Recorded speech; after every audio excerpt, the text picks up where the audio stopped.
Hello everyone, कैसे हैं आप लोग। आप सबका स्वागत है चौपाल बैच 3.0 ग्रामीण बैंक के क्लासेस में। आप सबका मोस्ट वेलकम है। चलिए फिर शुरू करते हैं। देखिए हम लोग एक नया हम लोग टाइप्स ऑफ बैंक अकाउंट पढ़ रहे हैं ना अभी। तो टाइप्स ऑफ बैंक अकाउंट में हम लोग आज एक इंपॉर्टेंट टॉपिक पढ़ेंगे जिसका नाम है फाइनेंशियल इंक्लूजन। ठीक है, फाइनेंशियल इंक्लूजन स्कीम्स के बारे में पढ़ेंगे। फाइनेंशियल इंक्लूजन स्कीम्स के बारे में हम लोग पढ़ने वाले हैं। काफी इंपॉर्टेंट है, इससे भी सवाल बनते हैं, इससे रिलेटेड करंट अफेयर्स भी अपडेट होते हैं। तो सबसे पहले समझेंगे कि सर ये फाइनेंशियल इंक्लूजन क्या होता है, इसे हिंदी में क्या बोलते हैं। इसे हिंदी में बोलते हैं, देखो ये वित्तीय समावेशन। वित्तीय समावेशन, वित्तीय समावेशन। ठीक है, फाइनेंशियल इंक्लूजन का मतलब होता है वित्तीय समावेशन। ये होता क्या है sir, what do you mean by financial inclusion. वित्तीय समावेशन का मतलब क्या होता है। वित्त समावेशन का मतलब होता है ज्यादा से ज्यादा लोगों को, ज्यादा से ज्यादा लोगों को बैंकिंग सेक्टर से जोड़ना। बैंकिंग सेक्टर से जोड़ना। ठीक है ना। तो फाइनेंशियल इंक्लूजन का मतलब होता है वित्तीय समावेशन, और वित्तीय समावेशन का मतलब होता है कि ज्यादा से ज्यादा लोगों को बैंकिंग सेक्टर से जोड़ना। बैंकिंग सेक्टर से जोड़ने का मतलब होता है जिन लोगों का बैंक में खाता नहीं है, चाहे वो शहर में रहने वाला कोई लोग व्यक्ति हो या गांव में रहने वाला कोई व्यक्ति हो, चाहे वो शहर में रहने वाला व्यक्ति हो या गांव में रहने वाला व्यक्ति हो, अगर उनका बैंक में खाता नहीं है तो उसको बैंक में खाता खुलवाना पड़ेगा। और जब आप बैंक में खाता खुलवाते हैं तो उसी को बोलते हैं फाइनेंशियल इंक्लूजन, वित्तीय समावेशन। जिनका बैंक में खाता नहीं है वो आइए बैंक में खाता खुलवाइए, तो उसी को बोलते हैं फाइनेंशियल इंक्लूजन, यानी कि वित्तीय समावेशन। तो वित्तीय समावेशन का मतलब सिंपल सा बात होता है कि जिन लोगों का बैंक में खाता नहीं है उनको बैंकिंग सेक्टर से जोड़ना ही फाइनेंशियल इंक्लूजन कहलाता है, वित्तीय समावेशन कहलाता है। ठीक है, तो ज्यादा से ज्यादा लोगों को, हमारे देश के देशवासियों को बैंकिंग सेक्टर से जोड़ना ही फाइनेंशियल इंक्लूजन कहलाता है, वित्तीय समावेशन कहलाता है। समझ गए। इसको इंग्लिश में अगर लिख दें तो यहां बोल सकते हैं to provide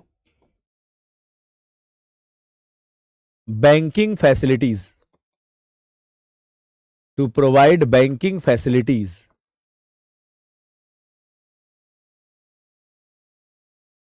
to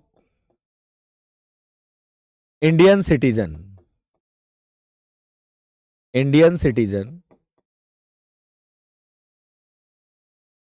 to provide banking facility to Indian citizen. ठीक है, to open a bank account, to open a bank account. तो बैंक अकाउंट खोलकर जब हम भारत के लोगों को बैंकिंग सेक्टर से जोड़ते हैं, उनको बैंकिंग सुविधाएं उपलब्ध कराते हैं, तो उसी को हम वित्तीय समावेशन बोलते हैं, फाइनेंशियल इंक्लूजन बोलते हैं। हमारे देश में मोदी सरकार 2014 में आई है, 2014 में आई है। 2014 में जब मोदी सरकार आई तो मोदी सरकार आने के बाद उसने देखा कि हमारे देश में बहुत से ऐसे लोग हैं, यानी कि 65% से ज्यादा लोग ऐसे हैं जिनका बैंक में खाता नहीं है। क्योंकि पहले लोग जब बैंक में खाता खुलवाने के लिए जाते थे, खासकर गांव के लोग अगर बैंक में खाता खुलवाने जाते थे तो बैंक वाले बोलते थे कि आपको मिनिमम 1,000 में खाता खोलना पड़ेगा। कोई बैंक बोलते थे आपको मिनिमम 500 रुपया में खाता खोलना पड़ेगा। कोई बैंक बोलते थे मिनिमम 2,000 रुपए में खाता खोलना पड़ेगा। कोई बैंक बोलते थे मिनिमम आपको 1,200 में खाता खुलाना पड़ेगा। कोई बैंक बोलते थे मिनिमम 3,000 में आपको खाता खुलवाना पड़ेगा।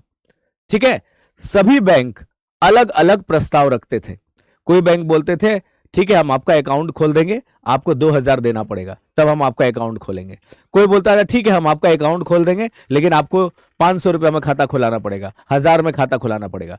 तो जो गांव के लोग हैं, बेचारे गरीब लोग हैं, वो सोचते थे अरे बाप रे 500 रुपया खाता खुलाना पड़ेगा, और बैंक वाले कंडीशन लगा देते थे कि कम से कम आपके बैंक में 500 रुपया रहना चाहिए, कम से कम आपके बैंक में एवरेज बैलेंस मेंटेन रहना चाहिए 1000 रुपया, तब जाकर जो है हम आपका खाता खोलेंगे, वरना आपका खाता से हम पैसा चार्ज करेंगे। कम से कम मिनिमम 500-1000 रुपया तो रहना ही चाहिए आपके खाते में।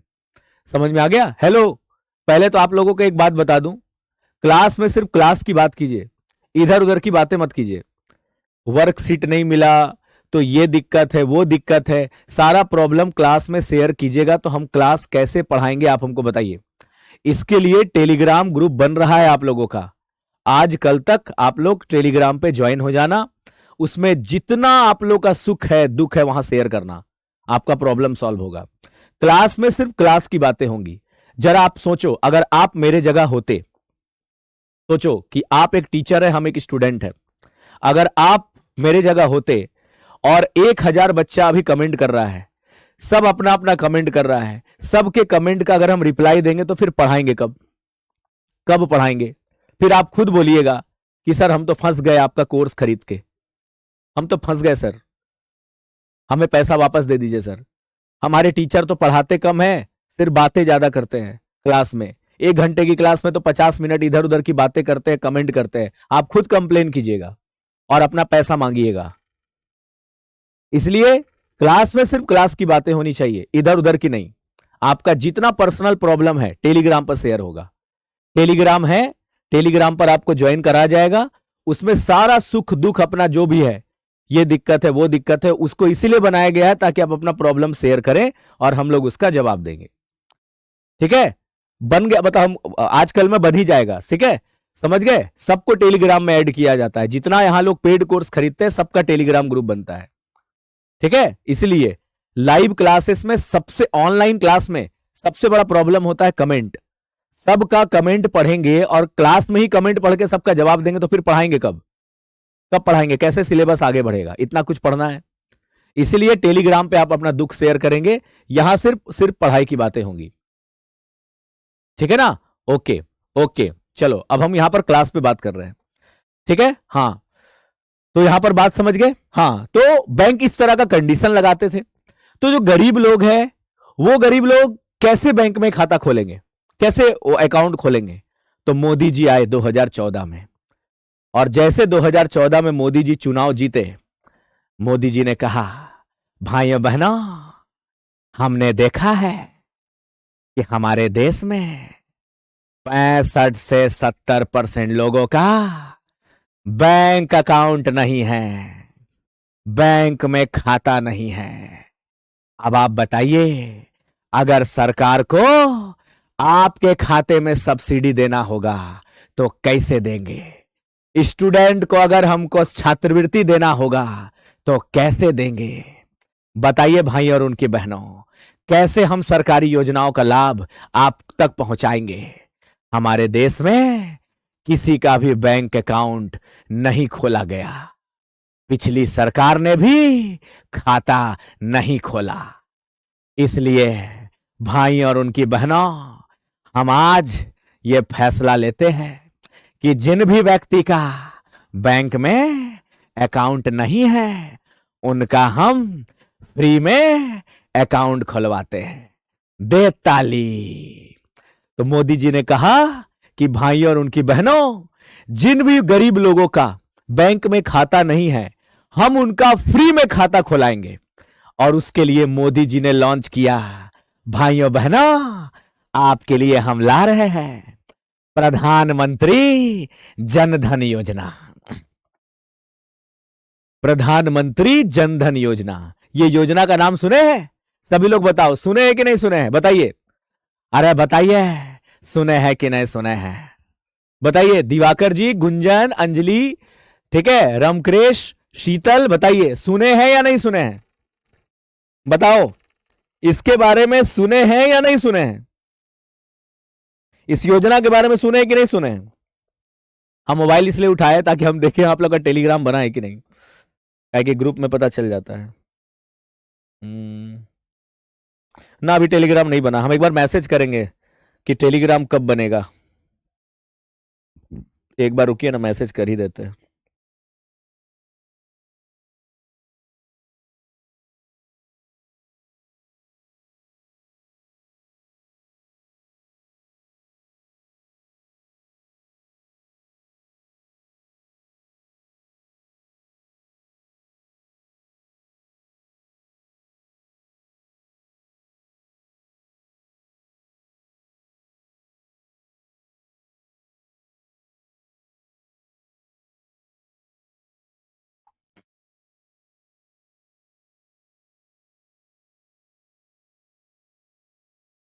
ठीक है, हमने मैसेज कर दिया ग्रुप में। ठीक है, अब देखिए क्या रिवर्ट आता है। समझ गए? ओके, ठीक है जी, तो यहां तक समझ गए। तो मोदी जी ने एक योजना लेके आया जिसका नाम है प्रधानमंत्री जनधन योजना। तो ये जो प्रधानमंत्री जनधन योजना है, ये प्रधानमंत्री जनधन योजना क्यों आया? तो फाइनेंशियल इंक्लूजन को बढ़ावा देने के लिए। किसको बढ़ावा देने के लिए? फाइनेंशियल इंक्लूजन को बढ़ावा देने के लिए। अच्छा, वित्तीय समावेशन को बढ़ावा देने के लिए, फाइनेंशियल इंक्लूजन को बढ़ावा देने के लिए, यानी कि वित्तीय समावेशन को बढ़ावा देने के लिए, यानी कि वित्तीय समावेशन को बढ़ावा देने के लिए, वित्तीय समावेशन, वित्तीय समावेशन को बढ़ावा देने के लिए, को बढ़ावा देने के लिए, देने के लिए। तो वित्तीय समावेशन को बढ़ावा देने के लिए जिन गांव के लोगों का बैंक में खाता नहीं है, वो बेचारे पैसे के अभाव में बैंक में खाता नहीं खुला पा रहे हैं, तो उन सब का फ्री में, मुफ्त में, जीरो बैलेंस में खाता खुलाने के लिए मोदी जी ने यह योजना लाया, प्रधानमंत्री जनधन योजना। यहां तक समझ में आया? अब इससे रिलेटेड एग्जाम में सवाल बनता है, क्या बनेगा? अब यह समझते हैं किस किस तरह के क्वेश्चन प्रधानमंत्री जनधन योजना से बनते हैं, यह आप देखो। ठीक है, देखो, बोलेगा बताओ योजना का नाम क्या है? तो प्रधानमंत्री जन धन योजना। इसी को शॉर्ट में कभी कभी लिखते हैं ऐसे, PMJDY। PMJDY का मतलब होता है प्रधानमंत्री जनधन योजना। ये आज भी चल रहा है। ठीक है, प्रधानमंत्री जनधन योजना पूछेगा कब शुरू हुआ था, कब शुरू हुआ था? तो प्रधानमंत्री जनधन योजना शुरू हुआ था 28 अगस्त 2014 को, 28 अगस्त 2014 को शुरू हुआ था। डेट एकदम याद रखना, कोई भी योजना कब शुरू हुआ था यह आता है एग्जाम में। ठीक है, 28 अगस्त 2014, यानी कि हमको लगता है 12 साल हो गया है। ठीक है, 11 साल पूरा हो गया है, 12वां साल हो गया। तो 28 अगस्त 2014 को किसने शुरू किया था? तो वही जिसका नाम पूरे देश में है, वह है मोदी जी। तो मोदी जी ने शुरू किया था, याद रखना। पूछेगा बताओ प्रधानमंत्री जनधन योजना ये कौन सा मंत्रालय चलाता है, या किस मंत्रालय के अधीन आता है ये प्रधानमंत्री जनधन योजना? ऐसा क्वेश्चन आता है एग्जाम में। तो प्रधानमंत्री जनधन योजना ये जिस मंत्रालय के अधीन आता है, क्योंकि मामला पैसा का है, और पैसा वाला मामला कौन सा मंत्रालय देखेगा? मिनिस्ट्री ऑफ फाइनेंस, वित्त मंत्रालय। तो प्रधानमंत्री जनधन योजना जो है ये किस मिनिस्ट्री के अंतर्गत, किस मंत्रालय के अधीन आता है? तो वित्त मंत्रालय के अधीन, यानी कि मिनिस्ट्री ऑफ फाइनेंस, वित्त मंत्रालय के अधीन आता है। ठीक है, ओके। पूछेगा बताओ ये किस योजना का प्रकार है? तो financial inclusion mission, financial inclusion mission का पार्ट है। प्रधानमंत्री जनधन योजना ये किस योजना के अंतर्गत आता है, मतलब किस मिशन का पार्ट है? तो वह है फिनेंशियल इंक्लूजन मिशन, जो मैंने आपको बताया, वित्तीय समावेशन मिशन। वित्तीय समावेशन का मतलब जिन लोगों का बैंक में खाता नहीं है उनको बैंकिंग सेक्टर से जोड़ना, उनके बैंक में अकाउंट खोलना, यही तो होता है फिनेंशियल इंक्लूजन। तो जिनका जिनका बैंक में खाता है वो सब हो गया फिनेंशियल इंक्लूजन, वो सब फिनेंशियल इंक्लूजन के अंतर्गत आएगा। ठीक है, जितने लोगों का बैंक में खाता है सब फिनेंशियल इंक्लूजन के अंतर्गत आएगा, और जिनका बैंक में खाता ही नहीं है वो फाइनेंशियल एक्सक्लूजन के अंतर्गत आएगा।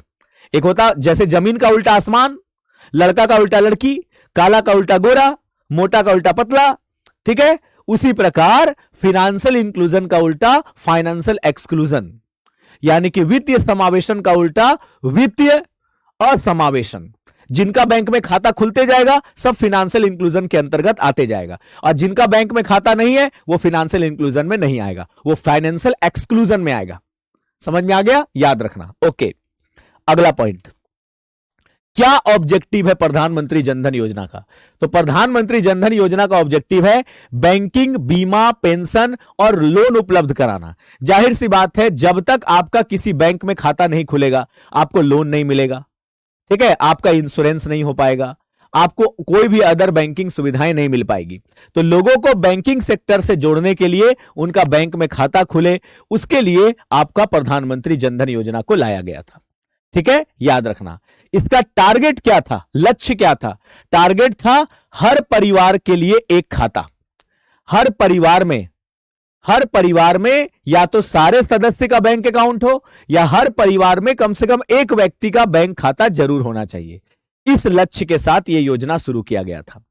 अब सवाल है कि अब यहां से सवाल बनेगा कि प्रधानमंत्री जनधन योजना के तहत जो खाता खुल रहा था वो सेविंग अकाउंट खुल रहा था, करेंट अकाउंट खुल रहा था, रेकरिंग अकाउंट खुल रहा था या फिक्स डिपॉजिट अकाउंट खुल रहा था? बताओ कौन सा अकाउंट खुल रहा था, बताइए कौन सा अकाउंट खुल रहा था, बताइए। श्रवण, सुशील, पूजा, जागृति, दीपाली, मनीषा, मधु, सचिन और जितने लोग लाइव क्लास में हैं सबका कमेंट पढ़ना पॉसिबल नहीं है।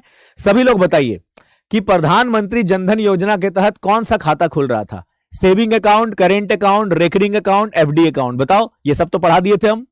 देखते कौन बताता। हाँ देखो, अंजलि बोल रही है सेविंग अकाउंट, गुंजन बोल रही है भी। अच्छा ठीक है, जो ज्यादा समझदार हो अच्छा आंसर दिया है चलो बहुत बढ़िया, सेविंग अकाउंट राइट आंसर होगा, ये सही है। लेकिन मैंने आपको बताया था कि प्रधानमंत्री जनधन योजना में तो सेविंग अकाउंट खुल रहा था, लेकिन वो किस टाइप का सेविंग अकाउंट खुल रहा था? कल ही पढ़ाए थे ना, basic saving bank deposit account, जिसको हम नो फ्रिल अकाउंट कहते हैं, जिसको हम स्मॉल अकाउंट कहते हैं। फ्री में जो खाता खुलता है उसको no frill account, small account या फिर BSBD account, basic saving bank deposit account कहते हैं। तो प्रधानमंत्री जनधन योजना के तहत सेविंग अकाउंट ही खुल रहा था, लेकिन कौन से कैटेगरी का सेविंग अकाउंट? तो बीएसबीडी अकाउंट। और कल मैंने इसका कंडीशन बताया था कि बिना केवाईसी का, बिना आधार, बिना पैन कार्ड का अगर आप बैंक में सेविंग अकाउंट खोलते हैं तो वो बीएसबीडी अकाउंट कहलाता है। लेकिन ये खाता मैक्सिमम 1 साल तक वैलिड होगा। 1 साल के अंदर आपको केवाईसी कराना पड़ेगा, आधार वगैरह डालकर, पैन कार्ड डालकर, फोटो वगैरह देकर, साइन करके, ओटीपी वेरिफिकेशन करके, वरना 1 साल के बाद आपका खाता बंद हो जाएगा। शुरुआत में चल जाएगा 1 साल तक बिना केवाईसी का आप अपना खाता ऑपरेट कर सकते हैं, लेकिन कुछ कंडीशन था ना कि आप 1 महीने में 4 बार से ज्यादा पैसा नहीं निकाल सकते हैं। सोचो, 1 महीने में 4 बार से ज्यादा पैसा नहीं निकाल सकते हैं, पहला कंडीशन। दूसरा कंडीशन, 1 महीने में 10,000 रुपया से ज्यादा पैसा नहीं निकाल सकते हैं। तीसरा कंडीशन कि आप एक फाइनेंशियल ईयर में आप 1 लाख रुपया से ज्यादा जमा नहीं कर सकते हैं, और एनी टाइम आपके खाते में 50,000 रुपया तक ही मैक्सिमम बैलेंस होना चाहिए, उससे ज्यादा नहीं। मैंने आपको बताया था इसके बारे में, ठीक है। चलो, अच्छा, जो प्रधानमंत्री जनधन योजना खाता खुलता है ये आपका जीरो बैलेंस में खुलता है। जीरो बैलेंस का मतलब फ्री में खाता खुलता है प्रधानमंत्री जनधन योजना के तहत, जीरो बैलेंस में। और बात करते हैं अकाउंट, ठीक है। तो अकाउंट आपका जो है वो आपका कौन खोलता है? तो या तो आप खुद जाके खोल लो, बैंक में जाओ, लाइन लगा के फॉर्म लेके प्रधानमंत्री जनधन योजना का खाता खोल लो, या फिर बैंक वाले खुद आपके घर आएंगे खाता खुलवाने के लिए, ठीक है। तो उसको हम लोग कहते हैं बैंक मित्र।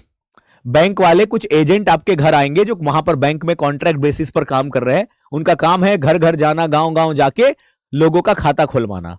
तो उसको हम लोग बोलते हैं बैंक मित्र, ठीक है। या फिर हम उसको बोलते हैं बीसी। बीसी का मतलब होता है, ठीक है, बैंकिंग कॉरेस्पॉन्डेंट। क्या होता है? Banking correspondent, banking correspondent.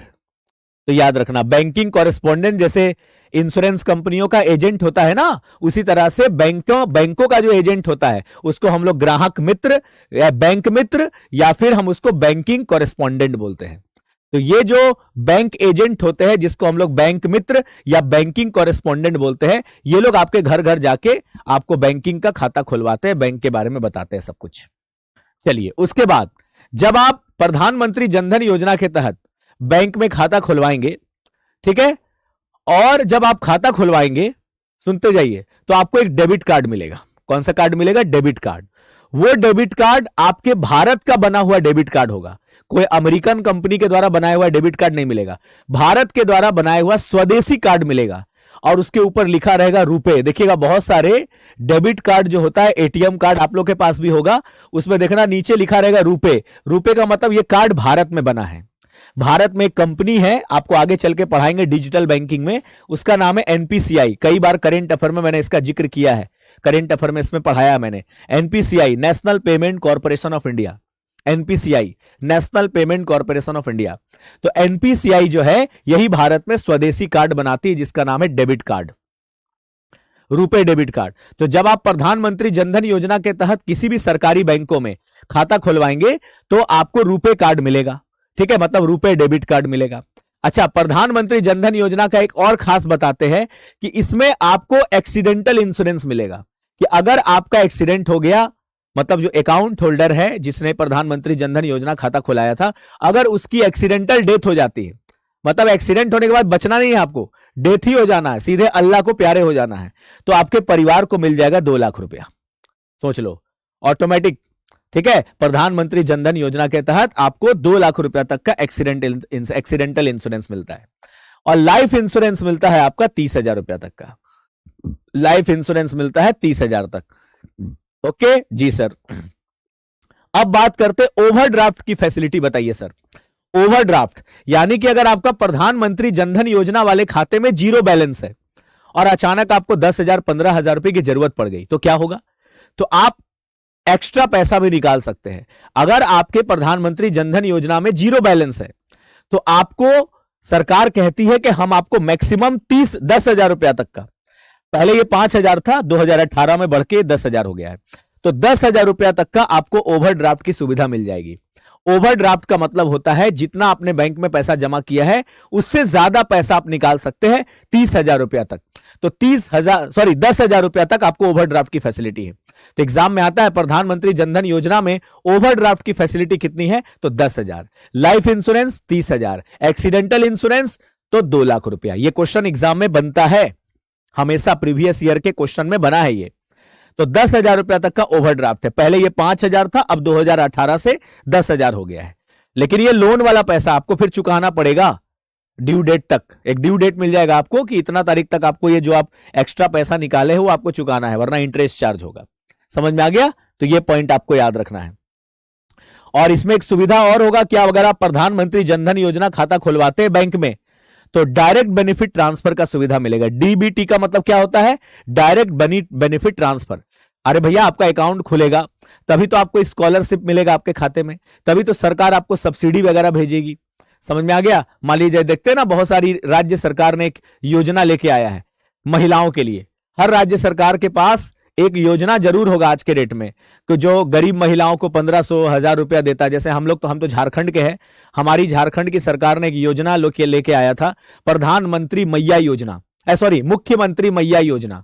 तो मुख्यमंत्री मैया योजना के तहत सभी महिलाओं को 3,000 रुपया उसके खाते में देता है, सभी महिलाओं को। ठीक है, तो 3,000 मिलता है, तो 3,000 रुपया अकाउंट में तभी ना आएगा जब बैंक में खाता खुलेगा।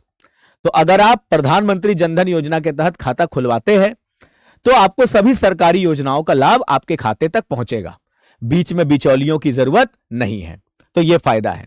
और अदर बेनिफिट यह है कि आपको पेंशन का लाभ मिलेगा बैंक में, इंश्योरेंस का लाभ मिल सकेगा बैंक में, मोबाइल बैंकिंग का सुविधा मिलेगा। लेकिन खाता खुलेगा तभी तो।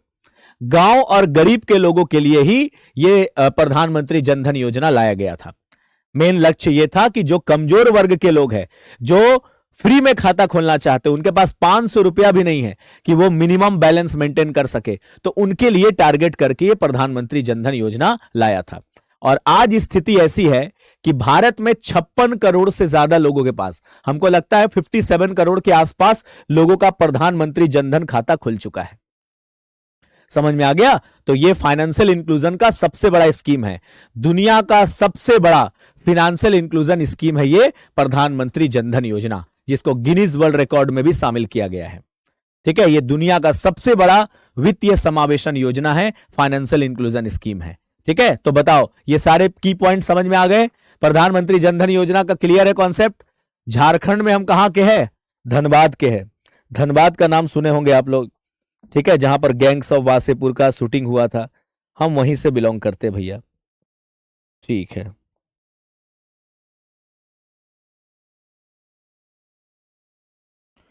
ठीक है भैया।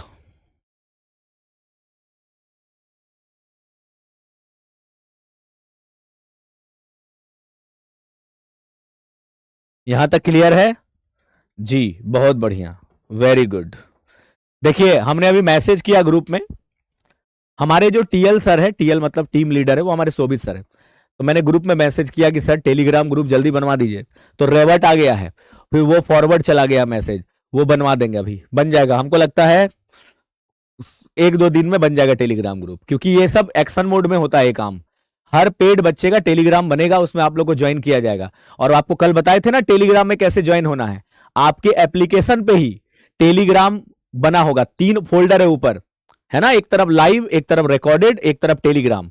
तो टेलीग्राम वाला में तो अभी फोल्डर खाली दिख रहा है, टेलीग्राम वाले पे जब क्लिक करेंगे तो वहां पर लिंक आ जाएगा टेलीग्राम का, उसी पे क्लिक करके ज्वाइन कर लेना टेलीग्राम, तो उसमें आपका ऐड हो जाएगा। फिर रात को 8 से 10 के बीच टेलीग्राम खुलेगा, उसमें धड़ाधड़ जो भी डाउट है आप टैग करके टीचर से पूछ लीजिएगा, हम लोग उसका जवाब 24 घंटा के अंदर देते हैं, ठीक है, वरना हम लोग पे केस हो जाएगा। नियम है, सख्त नियम है यहाँ कि सभी टीचर्स को 24 घंटा में टेलीग्राम का रिप्लाई देना है, ठीक है ना। चलो, तो यहां तक समझ गए, चलो आगे बढ़ते हैं। हाँ, तो समझ गए सर प्रधानमंत्री जनधन योजना। अब हम आपको कुछ ऐसी योजनाओं की तरफ ले चलते हैं जो आज के डेट में सभी बैंकों में एक बिजनेस का बहुत अच्छा माध्यम हो गया, मतलब ये भी फाइनेंशियल इंक्लूजन का ही पार्ट है। नाम सुने आप लोग, प्रधानमंत्री जीवन ज्योति बीमा योजना? अगर सुने हैं तो बोलना यस, नहीं सुने हैं तो बोलना नहीं सुने हैं सर, झूठ मत बोलना, ठीक है। प्रधानमंत्री जीवन ज्योति बीमा योजना, इसको शॉर्ट में ऐसे लिखते हैं।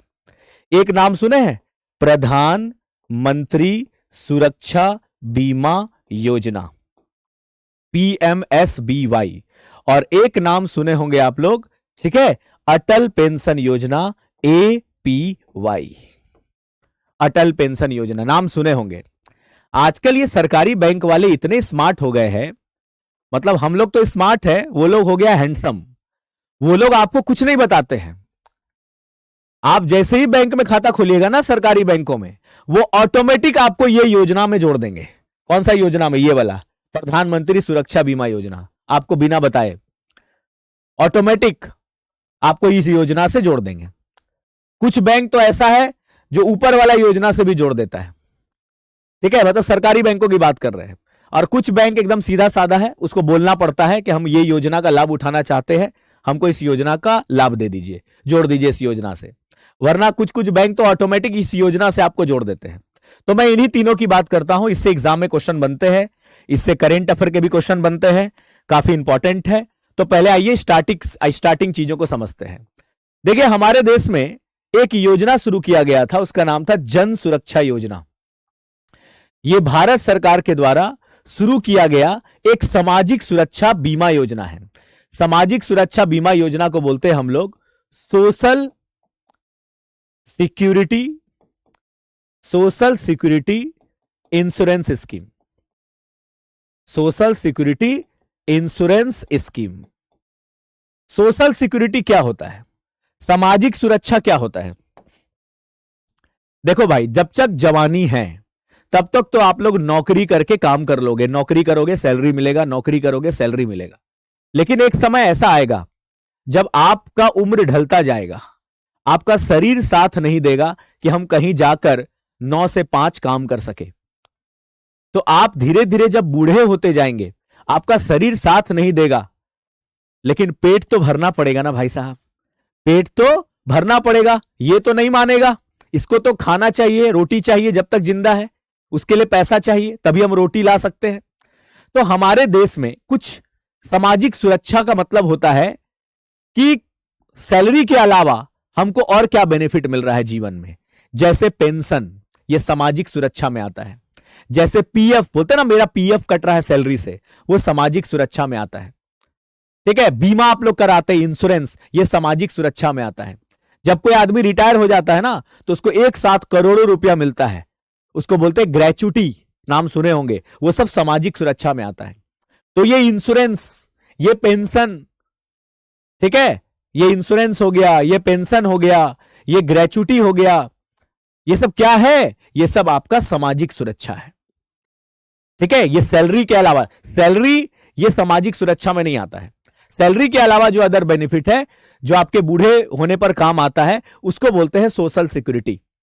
तो हमारे देश में प्रधानमंत्री मोदी जी ने एक जन सुरक्षा योजना शुरू किया था। जन माने आदमी लोग, सुरक्षा माने उसको सामाजिक सुरक्षा दे रहे हैं उस गरीब लोगों को। Social security insurance scheme. Insurance हम लोग क्यों कराते हैं? ताकि किसी तरह का अगर हमें लॉस हो जाए, मेरी जिंदगी खत्म हो जाए, हम मर जाए, ठीक है, तो हमारे परिवार को पैसा मिलना चाहिए। हमारे हेल्थ में कोई इश्यू हो जाए तो मुझे पैसा मिलना चाहिए, तो उसको बोलते हैं इंश्योरेंस। किसी तरह का नुकसान, की भरपाई करने के लिए हम लोग क्या करते हैं? इंश्योरेंस कराते हैं, बीमा कराते हैं।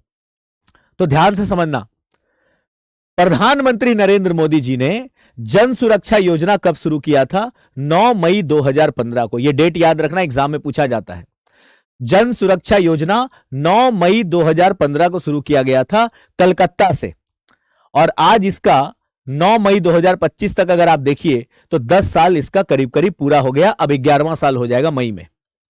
तो 9 मई 2015 को यह जन सुरक्षा योजना शुरू किया गया था, और इस जन सुरक्षा योजना के अंतर्गत 3 तरह का इंश्योरेंस स्कीम लाया गया था।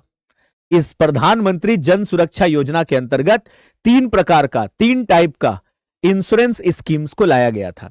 वो 3 तरह का इंश्योरेंस स्कीम कौन सा है? आप देखो, सबसे पहला है प्रधानमंत्री जीवन ज्योति बीमा योजना, दूसरा प्रधानमंत्री सुरक्षा बीमा योजना, और तीसरा अटल पेंशन योजना। ये बहुत इंपॉर्टेंट है, इससे एग्जाम में सवाल बनते हैं, इससे करेंट अफेयर भी अपडेट होते हैं समय समय पर। तो अब तीनों के बारे में एक एक करके हम लोग जानते हैं।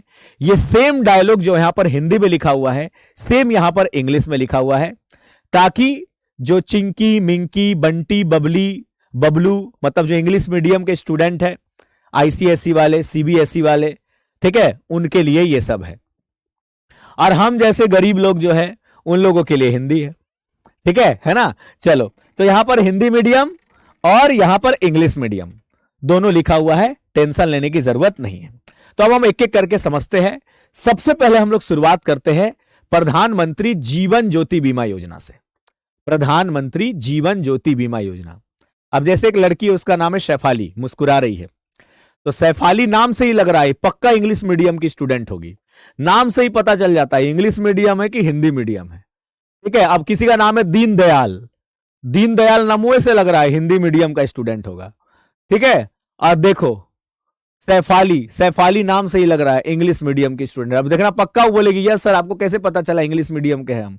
देखना इंग्लिश मीडियम आईसीआईसी की स्टूडेंट होगी वो, है ना। सैफाली है ना आप इंग्लिश मीडियम के स्टूडेंट? देखना जरूर बोलेगी यस सर है ठीक है। और जहां बोल दी नहीं है तो हो गया बेइज्जती मेरा ठीक है। खैर देखो, प्रधानमंत्री जीवन ज्योति बीमा योजना ये कब शुरू हुआ था? ये शुरू हुआ था 9 मई 2015 को, याद रखना। कहां से? कलकत्ता से। और इसमें क्या बोला गया? इसमें बोला गया है कि हम देश के सभी नागरिकों को जो इस योजना का लाभ उठा रहे हैं, उनका हम लाइफ इंश्योरेंस करने वाले हैं। क्या करने वाले हैं? Life insurance. उनके जीवन का इंश्योरेंस करेंगे, जिंदगी का इंश्योरेंस करेंगे, उसके जान का इंश्योरेंस करेंगे। जान का इंश्योरेंस का मतलब वो जान नहीं जो आप समझ रहे हैं, मेरी जान, हाय मेरी जानू, तुम्हारा इंश्योरेंस कर रहे हैं। जान का मतलब your life, your personal life, आपका जान, आपकी आत्मा, आपका लाइफ का इंश्योरेंस हो रहा है। मतलब अच्छा मेरी जान का इंश्योरेंस, मेरी जानू का इंश्योरेंस होगा, ओ मां, ऐसा नहीं। जान का मतलब आपके लाइफ की बात हो रही है, ठीक है, वो मत समझ लेना। अब सवाल यहां पर क्या बोलेगा कि बोलो प्रधानमंत्री जीवन ज्योति बीमा योजना कब शुरू हुआ था?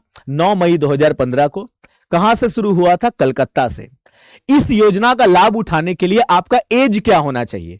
इस योजना का लाभ उठाने के लिए आपका एज 18 से 50 साल के बीच होना चाहिए। कितना? 18 से 50 साल, 18 से 50 इयर्स के बीच। तो बोलेगा बताओ प्रधानमंत्री जीवन ज्योति बीमा योजना का लाभ उठाने के लिए आपका उम्र कितना होना चाहिए? तो 18 से लेकर 50 साल। डेट एकदम एकदम याद रखना, 18 से 50 साल। अब इस योजना में क्या होगा कि आपके अकाउंट से प्रीमियम काटा जाएगा। आपको पता ना, जब हम किसी इंश्योरेंस कंपनी से इंश्योरेंस पॉलिसी लेते हैं तो हमको प्रीमियम देना पड़ता है, इतना तो पता ही होगा। जब हम इंश्योरेंस पॉलिसी खरीदते हैं इंश्योरेंस कंपनी से तो हमको प्रीमियम देना पड़ता है हर महीना या साल में एक बार। तो इसमें क्या होगा कि आपको प्रीमियम पे करना है। कितना? 436 रुपया, 436 रुपया। और यह ऐसा नहीं कि हर महीना देना पड़ेगा, साल में एक ही बार, साल में एक बार मई या जून में आपका किसी भी एक डेट में आपके अकाउंट से पैसा कट जाएगा। मतलब प्रधानमंत्री जीवन ज्योति बीमा योजना आपके सेविंग अकाउंट से लिंक होगा, ठीक है। आपको जमा भी नहीं करना है जाके, बस आपके सेविंग अकाउंट में बैलेंस होना चाहिए। तो ऑटोमेटिक 436 रुपया किसी डेट में जाके आपके अकाउंट से कट जाएगा और जीवन ज्योति योजना में चला जाएगा। ये पैसा ऑटोमेटिक 436 रुपया आपके अकाउंट से कट जाएगा। अगर आप एक दिन की बात करें तो 1 रुपया 19 पैसा होता है। ये 436 रुपया साल में एक बार प्रीमियम देना है, हर महीना नहीं, हर महीना नहीं, हर 6 महीने में नहीं, हर 4 महीने में नहीं, सिर्फ एक बार, साल में एक बार आपके खाते से 436 रुपया कट जाएगा। ठीक है। और इसमें बोला गया है कि अगर किसी भी व्यक्ति का डेथ हो जाए, अगर किसी भी व्यक्ति का डेथ हो जाए, चाहे वो नेचुरल डेथ हो जाए या एक्सीडेंटल डेथ हो जाए, नेचुरल डेथ हो जाए या एक्सीडेंटल डेथ हो जाए, सुन लो, तो नेचुरल डेथ हो या एक्सीडेंटल डेथ हो, तो दोनों केस में आपके परिवार को 2 लाख रुपया मिलेगा। नेचुरल डेथ का मतलब बीमारी से मर गए, जैसे हार्ट अटैक आ गया, कोरोना हो गया, दिल का बीमारी से मर गए, नॉर्मल तबीयत खराब हो गया, ज्यादा मर गए, डायबिटीज से मर गए, बीमारी से मरना नेचुरल डेथ। और एक्सीडेंटल का मतलब, ठीक है, तेरे नाम बन रहे थे, बढ़िया से बाइक चला रहे थे, ठीक है, बस ऑटोमेटिक आया गाड़ी वाला, सामने से धक्का मारा, डेथ कर गए, तो उसको बोलते हैं एक्सीडेंटल डेथ। तो चाहे आपका नेचुरल डेथ हो या एक्सीडेंटल डेथ हो, दोनों केस में आपके परिवार को, आपको नहीं, आप तो मर के चले गए, अल्लाह को प्यारे हो गए, ठीक है, आपके परिवार को 2 लाख रुपया मिलेगा। ठीक है। तो प्रधानमंत्री जीवन ज्योति बीमा योजना 9 मई 2015 को शुरू हुआ था। प्रधानमंत्री जीवन ज्योति बीमा योजना का लाभ उठाने के लिए आपका उम्र 18 से 50 साल होना चाहिए। प्रधानमंत्री जीवन ज्योति बीमा योजना में आपको सालाना प्रीमियम देना पड़ेगा 436 रुपया। ठीक है। और प्रधानमंत्री जीवन ज्योति बीमा योजना कहता है कि अगर आपका नेचुरल या एक्सीडेंटल डेथ हो जाए, लेकिन ये डेथ आपका इस साल के बीच होना चाहिए, 18 से 50 साल के बीच होना चाहिए। अगर आप 55 साल में मर गए तो नहीं, 18 से 50 साल के बीच अगर आपकी मृत्यु हो गई तो आपके परिवार को 2 लाख रुपया मिल जाएगा, चाहे नेचुरल डेथ हो या एक्सीडेंटल डेथ हो। सर ये क्लेम अपने आप ही बैंक देती है या अपने को अरे बताना पड़ेगा ना अपने आप को, बैंक को कैसे पता चलेगा कि आप मर गए? तो परिवार को बताना पड़ेगा, ठीक है, कि मेरा लाडला या मेरी लाडली या मेरा ये मेरा वो, ये आपके यहां खाता खुलाया था और वो डेथ कर गया, तो प्लीज, ठीक है, मुझे इसका क्लेम चाहिए। तो देख लेगा नॉमिनी में किसका नाम है, तो उसको मिल जाएगा पैसा। मिला भी है बहुत लोगों को, ये कोई फ्रॉड स्कीम नहीं है, मिलता है पैसा। ठीक है। चलो, इसके बाद इसका जुड़वा भाई है प्रधानमंत्री सुरक्षा बीमा योजना। ठीक है। प्रधानमंत्री सुरक्षा बीमा योजना यह भी शुरू हुआ था 9 मई 2015 को, और यह एक प्रकार का एक्सीडेंटल इंश्योरेंस पॉलिसी है। ये एक तरह का क्या है? एक्सीडेंटल इंश्योरेंस पॉलिसी है। पीडीएफ कहां मिलेगा करेंट अफेयर का? RWA के एप्लीकेशन पे। हम डेली सुबह करेंट अफेयर के क्लास में लास्ट में बताते हैं पीडीएफ कैसे डाउनलोड करें। आप देख लीजिएगा मेरा वीडियो में, लास्ट में, एकदम अंत में, जब क्लास खत्म कर देते हैं उसके बाद बताते हैं हाउ टू पीडीएफ डाउनलोड, तो उसमें देख लीजिएगा। तो सुनिए क्या कह रहे थे। प्रधानमंत्री सुरक्षा बीमा योजना 9 मई 2015 को शुरू हुआ था।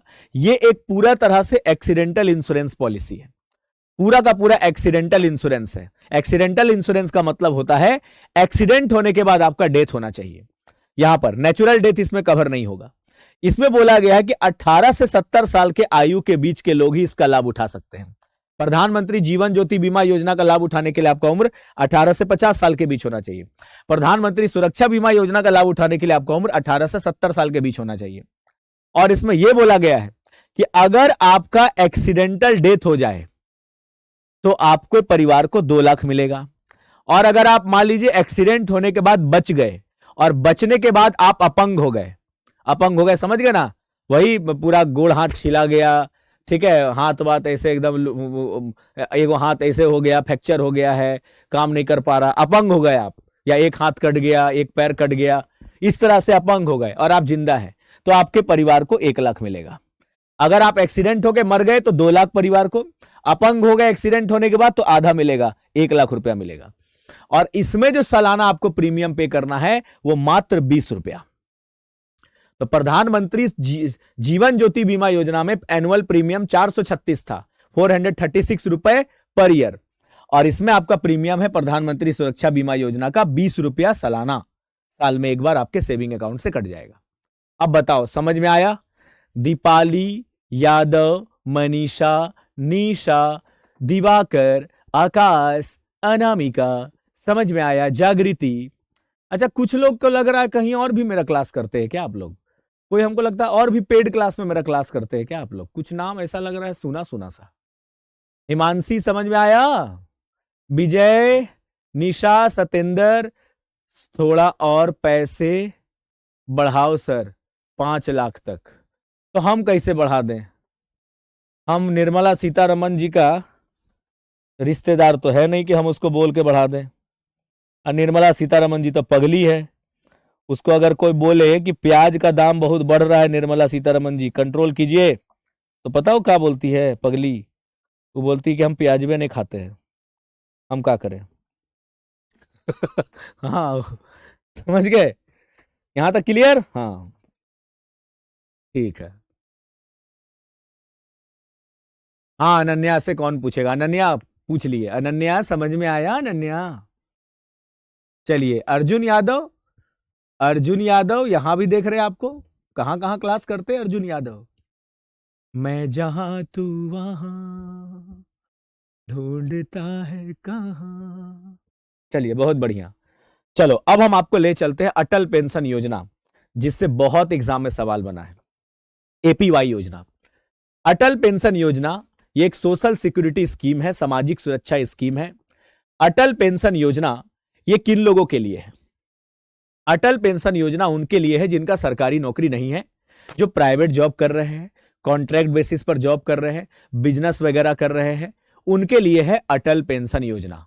हाँ हाँ भाई, सबका कमेंट दिख रहा है, ऐसा नहीं कि आप कमेंट कर रहे हैं हमको नहीं दिख रहा है। आप लोगों को दूसरा का कमेंट नहीं दिखता होगा, लेकिन टीचर को सबका कमेंट दिखता है। ठीक है, सबका कमेंट दिखता है। आप समझ गए ना मेरी बात को?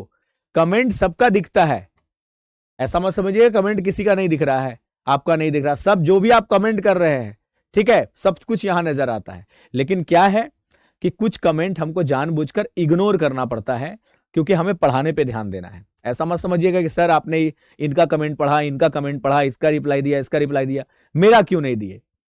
तो सबका कमेंट पढ़ना पॉसिबल नहीं है। अगर आपको लगे कि मेरा कमेंट का रिप्लाई नहीं दिए सर, तो बुरा मत मानिएगा, आप टेलीग्राम पर मैसेज कर दीजिएगा हमको, तो वहां जरूर जवाब देंगे। ठीक ना? चलो, ओके। हाँ जी, तो अटल पेंशन योजना के बारे में बात करते हैं। तो अटल पेंशन योजना असंगठित क्षेत्र के लोगों के लिए यह पेंशन सुविधा है। असंगठित का मतलब होता है अनऑर्गेनाइज्ड सेक्टर में काम करने वाले जो वर्कर होते हैं। अनऑर्गेनाइज्ड का मतलब होता है जो प्राइवेट जॉब कर रहे हैं, जो कॉन्ट्रैक्ट बेसिस पर जॉब कर रहे हैं, जो लेबर लोग हैं, उन लोगों को कहते हैं अनऑर्गेनाइज सेक्टर। तो अनऑर्गेनाइज सेक्टर जिनका सरकारी नौकरी नहीं है, जिनको कोई पेंशन उनसन की सुविधा नहीं मिल रही है, पीएफ यूएफ का सुविधा नहीं मिल रहा है। अब जैसे मान लो जोमेटो का डिलीवरी बॉय वगैरह हो गया, स्विग्गी का डिलीवरी बॉय हो गया, ठीक है, ब्लिंकिट का डिलीवरी बॉय हो गया, फ्लिपकार्ट का, ये सब क्या है? कॉल सेंटर वाले लोग हो गए, छोटा मोटा बिजनेस करने वाले लोग हो गए, मोमोज बेचने वाले लोग हो गए, वो सब असंगठित क्षेत्र में आएगा, अनऑर्गेनाइज सेक्टर। तो अनऑर्गेनाइज सेक्टर में काम करने वाले लोगों के लिए है अटल पेंशन योजना। और इस योजना को कौन सी संस्था रेगुलेट करती है भारत में? तो नाम सुने होंगे आप लोग, PFRDA, pension fund regulatory development authority. PFRDA का मतलब क्या होता है? Pension fund regulatory development authority. हमारे देश में जितने भी पेंशन से रिलेटेड स्कीम्स है, उसको कौन रेगुलेट करता है? PFRDA, pension fund regulatory development authority. ये आपको याद रखना है, ठीक है? ओके। इस योजना का लाभ उठाने के लिए आपका उम्र 18 से 40 साल के बीच होना चाहिए, ठीक है? ये आपको याद रखना है। और इसमें क्या होगा कि आपको हर महीना कुछ ना कुछ प्रीमियम, मतलब कुछ ना कुछ आपको पैसा कंट्रीब्यूट करना पड़ेगा, 5500 कुछ इस तरह का अपना कंट्रीब्यूट करना पड़ेगा।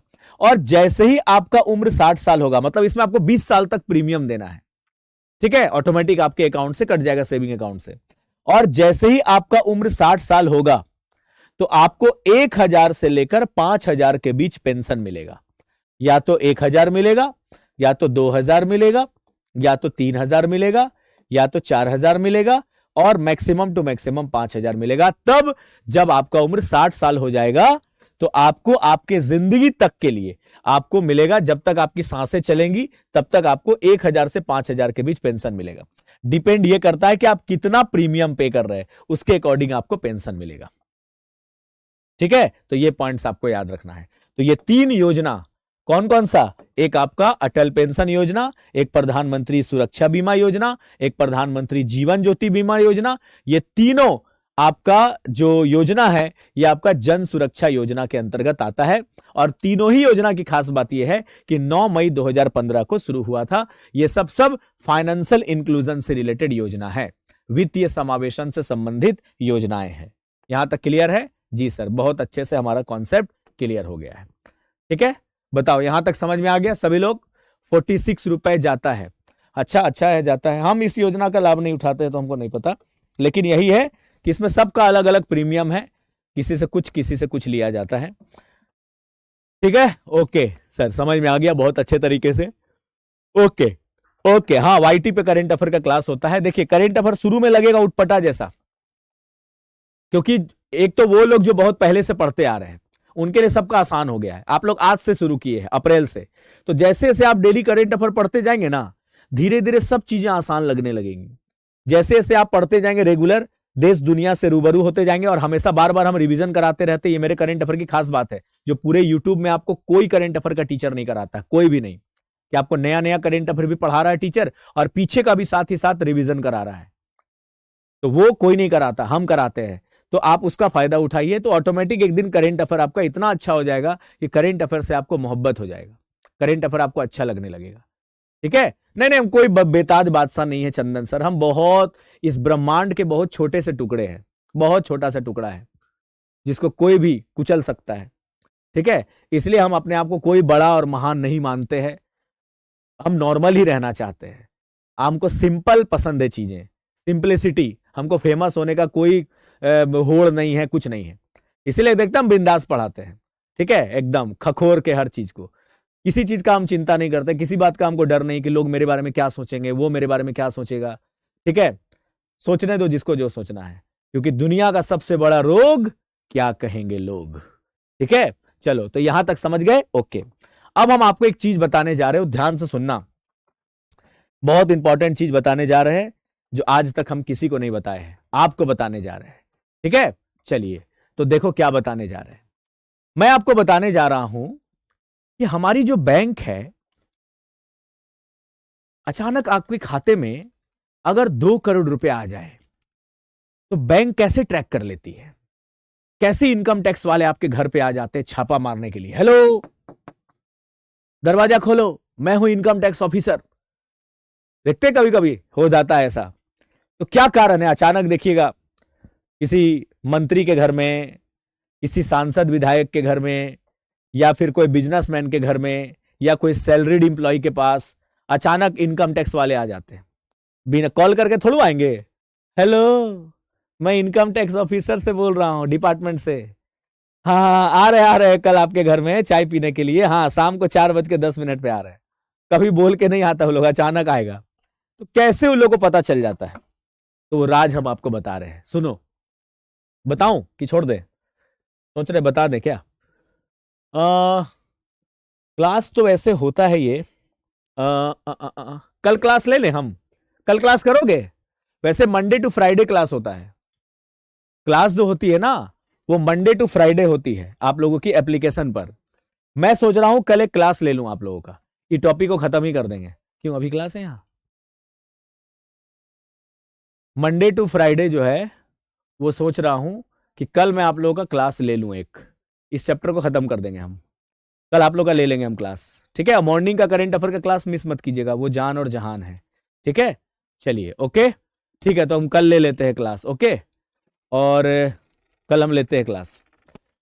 ठीक है, कल हम लेंगे क्लास, कल ये चैप्टर फिनिश कर देंगे हम, ताकि हम मंडे से नया चैप्टर स्टार्ट कर सके। ठीक है, चलिए, थैंक यू सो मच, बहुत बहुत धन्यवाद। नहीं, करंट अफेयर का नोट शिवानी मत बनाइए, मैं सबको बताता हूं।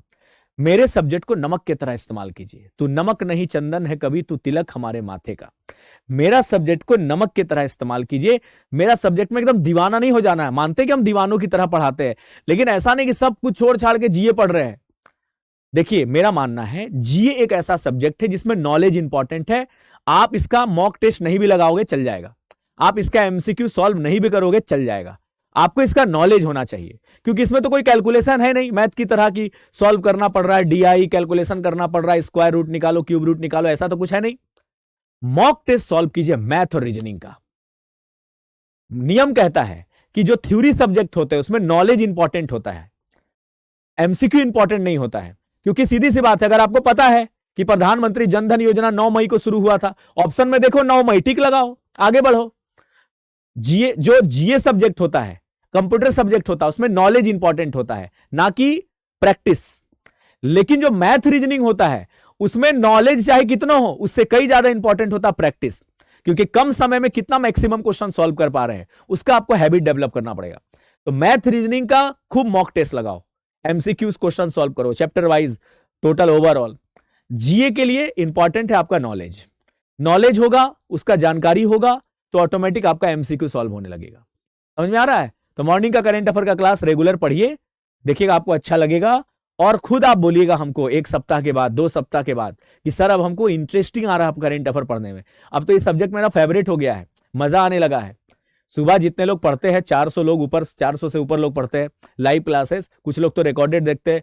उन लोगों की स्थिति ऐसी है ना, मैं सच बताऊं, 2 दिन, 1 दिन क्लास नहीं लेंगे ना तो टेलीग्राम पे मैसेज आ जाता है पूरा मेरा, सर आज आपने क्लास क्यों नहीं लिया, सर आज मेरी रात ही नहीं कट रही है, मेरा दिन नहीं कट रहा है, आपका क्लास नहीं करते तो मजा नहीं आता है, ये सब मैसेज आ जाता है। 2 दिन के लिए हम घर चले जाते हैं, इतना मैसेज आ जाता है कि सर कब से आप क्लास लीजिएगा, कब से क्लास लीजिएगा। तो हम वही कह रहे हैं कि आपको भी मजा आएगा, शुरू में लगेगा थोड़ा अजीब सा, लेकिन धीरे धीरे सब कुछ सही हो जाता है। शुरुआत में हर चीज टफ लगता है, लास्ट में सब चीज आसान हो जाता है। लास्ट में सिमरन का पापा बोल ही देते हैं, जा सिमरन जा, जी ले अपनी जिंदगी, है कि नहीं? देखते हैं ना, लास्ट में सब कुछ अच्छा हो जाता है। ठीक है, कल हम क्लास लेंगे। हाँ चलिए, थैंक यू सो मच, बहुत बहुत धन्यवाद, ऑल द बेस्ट। मिलते हैं मॉर्निंग करंट अफेयर के सेशन में। Thank you.